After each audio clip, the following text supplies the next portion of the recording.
Alright, this topic's factoring a trinomial with a coefficient greater than 1. That's how I abbreviated it. It's talking about, the coefficient it's talking about is the number in front of the x squared.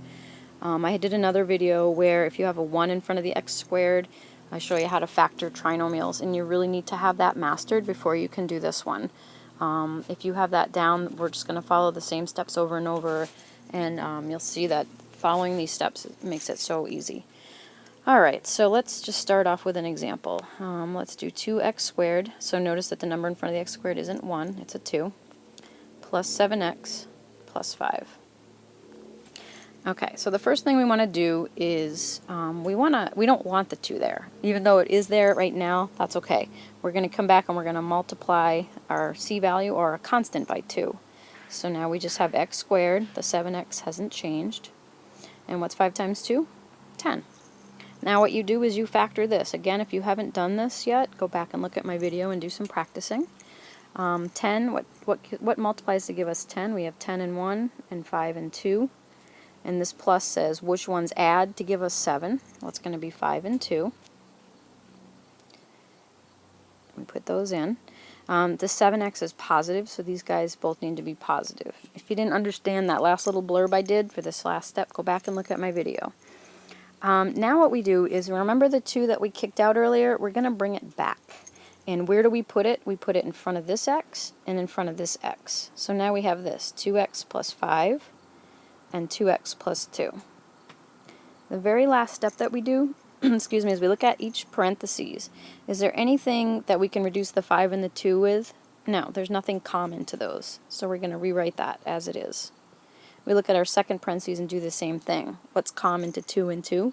Well, it's 2. So we kind of reduce it or divide both things by 2 and we get x plus 1. If you want to box this back out, I cover boxing also in a video.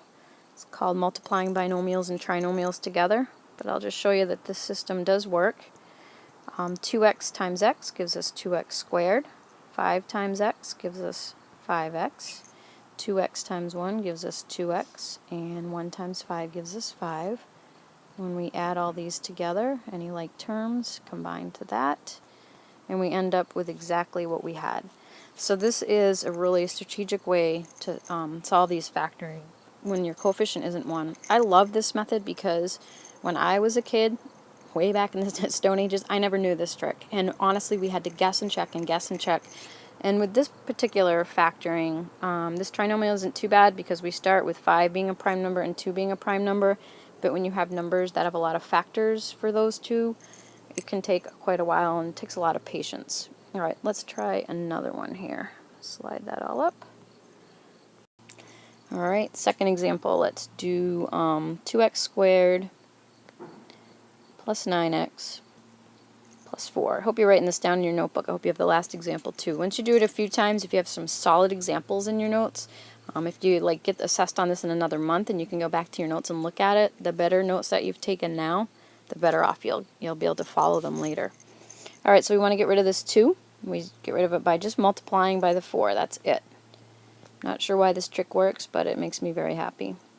Next we need to factor this out. 8 and 1, or 4 and 2. Which ones add to give us 9? Clearly that's going to be 8 and 1. The 9x is positive, so both these guys are going to be positive. And then the last step is we bring that 2 in front of that x. That's not quite the last step, sorry. And then 2x plus 1 there, bring it in front of that x as well. And now this is the last step. We need to kind of reduce through. What's common to the 2 and the 8? Well, 2 is. So we end up with x plus 4. Is there anything common to the 2 and the 1? Absolutely not. And there you go. That's your finished answer. Let's try another one. Alright, let's start this one with a 3 or something a little different. How about 3, let's say 3x squared minus 8x minus 3. Same steps as before, get rid of this 3, multiplying it on the end. So now we have x squared minus 8x minus 3 times 3 is 9. What multiplies to give us 9? 9 and 1, 3 and 3. Which ones subtract to give us 8? That's this pair. So we factor that out. We have a 9, we have a 1. We need it to be a negative 8. So this guy's negative and this guy's positive. Second to last step, we bring this 3 back here and here. So we have 3x plus 1, 3x minus 9. And the final step is to see if we can do any what I call reducing. 3x plus 1 has nothing to reduce, but 3x minus 9, both those numbers can reduce by 3. And there you go. I'm going to give you 2 problems now.